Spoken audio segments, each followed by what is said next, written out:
I understood that where I come from, all art is available if the fuckers stop banning it. You know.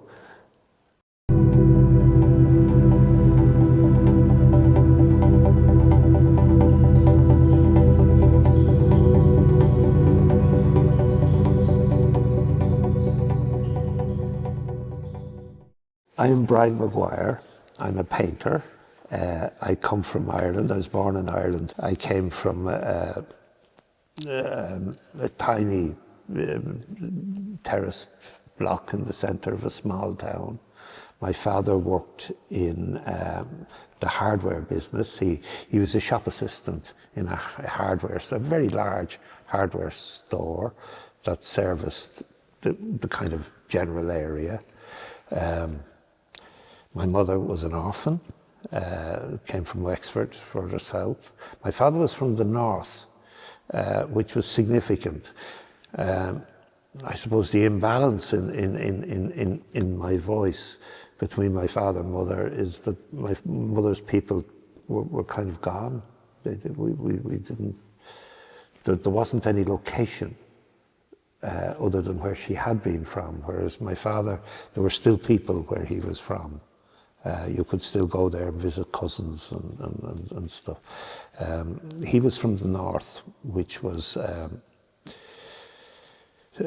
remained under British rule throughout the 20th century, and indeed it had affected his how he could be, the work he could do and stuff. Because he was from the north, they weren't taught Irish. When he came south and tried to study to be a school teacher, he didn't have Irish and therefore was excluded. And the family either became, God help us, policemen or hardware stores. It was the two areas that they headed into. My eldest boy was called after an uncle who died. He was in the Northern Police. He died very young. My father's brother, eldest brother, he was one of the first policemen in the state. He was recruited by Michael Collins on the very foundation of the state. My dad went to work with his brother in a hardware business in the West. An economic war took place. That's what we used to call it. They have different terminology within the EU now. but it was basically the collapse of the economy because Britain stopped buying the cattle. And it was there was politics behind the economic decisions. And so he came to Bray. His brother's hardware store closed in the West, and he came to Bray, met my mother, and so the family was established. When I grew up, there were strange things happening. If somebody visited us who had a car, we would be driven to Wexford. And we would park on this street and look at this enormous house. It was one of those houses that had a door in the middle and windows on either side and windows up at the top. A manor house. And we were looking at that through the rain. That's where your mother was born. We never knocked at the door or went to it. So it was a peculiar thing for a kid for this to happen, and I wondered how my father felt about it. On the other hand, I remember as a child being brought on a holiday up north, and there was haymaking, and we were allowed to drive tractors. It was pure heaven, you know. I remember going over the border, and the whiskey that the men had, they opened the whiskey, they took a sip, they closed it. That way they couldn't be charged VAT. taxes. The idea of Brexit and borders was established before I was 10 years of age. So the other thing was that the people who visited our home and who came into the kitchen were all from the north. They weren't local people at all. So we grew up with a sense of we were from a place that we weren't from. I wasn't from Wicklow, I was from Fermanagh, even though I only set foot in it once. Do you understand me? It was the songs that were sung were from the north in the house, We grew up in this terrace block, which was in the middle of the town. And it was a town where it was a block which was available to anybody to rent. Now, in Ireland, there isn't the tradition that there is in Europe of renting places to live. You either owned your own house or you had a local authority house. And we were in the middle of this. We didn't own our house, but it wasn't a local authority house. Many of the kids on my street, their parents didn't live with them. The grandparents lived with them for whatever reason. So I'm saying to you that we were kind of beaten up by gangs from one area of the town and excluded, when we became teenagers and stuff, excluded from the social gatherings of others. So there was a sense of being outsiders, which came because my father and mother were both outside, had moved too, and weren't wealthy. We were equidistant from the church and the library. Our house, if you looked one way, you saw the library, the other way, you saw the church. The two powers in my growing up, two intellectual powers. One was oppressive and one was expansive. I have a memory of my father and mother dressing, putting their coats on for a very special occasion. They were going to the library to get Ulysses. It had just been unbanned. And they were going to get it.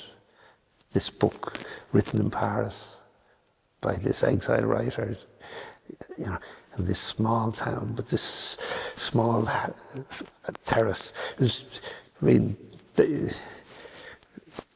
That would be the moment of freedom for me. I didn't understand it. I was a child, But later, I understood that where I come from, all art is available if the fuckers stop banning it. Like that's most of my. I once I did a big a commission with a city in Holland called 11 Cities, 11 Nations. And it involved working with an architect and they built a pavilion and the paintings were shown in it, in my case. There were 11 northern cities and 11 teams. But at one stage, we were disposing of it or something, but I was in the store of OPW, the Office of Public Works. I was there for an afternoon. I can't remember why I was there, but I saw something in the corner of the shed, and it was the registry of banned books in Ireland. And what it was an old-fashioned, almost a computer. It's a thin metal stem, and it has leaves which are metal that come out of it, and you type in the name of the book and you slide it in, maybe 100 in each page, and you do it alphabetically so you can spin it's a circular machine, you look for whatever you're looking for. And in there was Edna O'Brien, James Joyce, in amongst pornography. of the most banal kind. You know, I regret I didn't steal it, you know, because it was such an important, significant document of Ireland. I mean, we talk about ISIS and, you know, a kind of ecclesiastical fascism, you know, which we had in Spain, and we had it in Ireland too. For many reasons, my kind of personal development was a disaster in going into puberty, going into early teenage years. It was a complete fucking disaster. You know, I became so withdrawn. I would go home. I wouldn't go home through the main street where all the young people were. I'd go around the back. You know, I became ashamed of myself. And the place I found peace and pleasure was in the cinema. I would go to the cinema see every film that came to the town. I'd rob the money and go. There was one movie, yeah, Mein Kampf. It was a documentary made by the Americans, I believe. I don't know for sure, but I think it was I think it was made for German youth to be shown in Germany. It was of the camps, of the rise of Hitler and of the camps, but very graphic images from the camps. And I saw it at the age of 14. And I do believe that I can do this because of that. And of course I had stolen the money to go. So I couldn't go home and talk about it. So I had to internalize it. It was a ferocious film. When I was 12, I went to work in the summers. Education was really important in our house. Remember, my father didn't get it. And he helped us by teaching us, and we just knew that education was something that was respected in the home.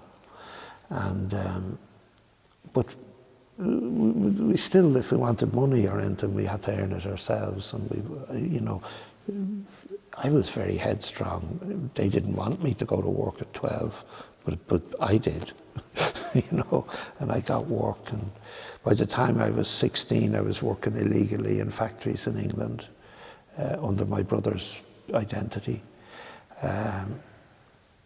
You know, I had worked in the factories, on building sites, in hotels and bars.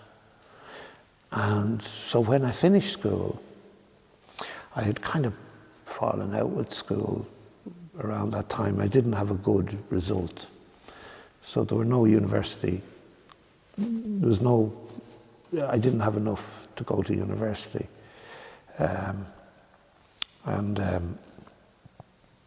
You know, I had been in all these jobs. I didn't want to fucking do them either. And one thing I used to do when I was hungover is I used to sit and paint. It was the kind of thing you could do which you're very still. And I was working in a bar, and a son of the house had gone to this technical college, which was very low down in the standard of education, or not the standard, but the view. It wasn't university, it was, you know, training, work training type thing.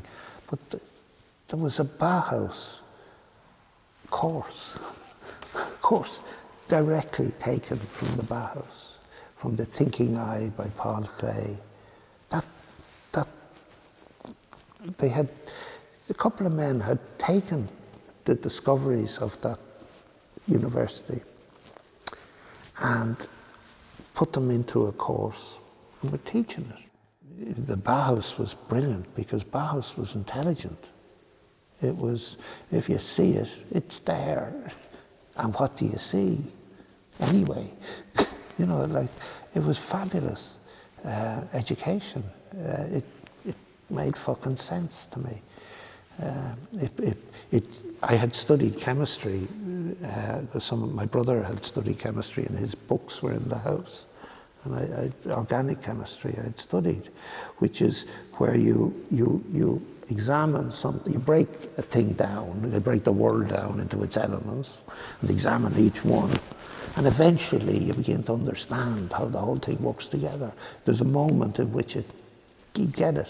Well, the Bauhaus examined art like that. Examined the elements of visual form. And so after we went to that 1 year course, we were then the best educated kids in the country, so we could get into art school.